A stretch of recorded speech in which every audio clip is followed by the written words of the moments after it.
Шин зуун, шин мянганы бурхны шашинтан гэж хин юм бэ? Шин зууны шин одоо мянганы буддист хүн бол ерөөсөө л энэ бурхны сургаалыг судалдаг. Тэр судалсныгаа одоо амьдралдаа хэрэгжүүлдэг. Тэр одоо ном сургаалыг зүгээр нэг сүсэг бишрэл, мухар сүсгээр биш.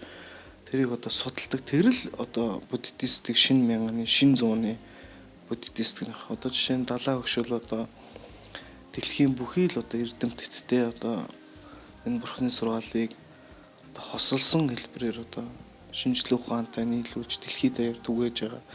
Тэгээ шин зууны шин мянганы одоо буддистууд болох хэрэгтэй.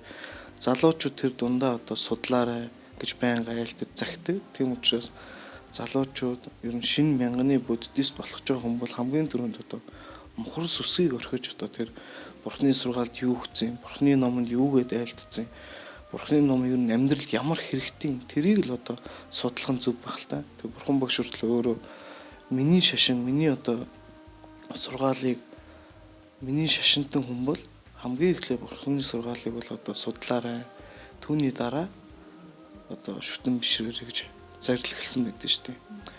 Тэр нь одоо нэг жишээтэй зүүрлсэн байдаг л да. Хүн алт хөдөлтөж авах юм бол алтаа одоо ямар юм бэ? Шижир алт юм уу? Үнэн алт юм уу? Ямар нэг үзэл судалж, гуравтай судалдаг гэж юм л да. Тэрнтэй адилхан бурхны сургаалыг эхлээ судлаад дараа нь одоо учир утгыг одоо ойлгоод тэрний дараа шүтэж бишрүүл одоо илүү өөрт хэрэгтэй. Тэгээд шин мянганы буддист тийм л байх хэрэгтэй байна.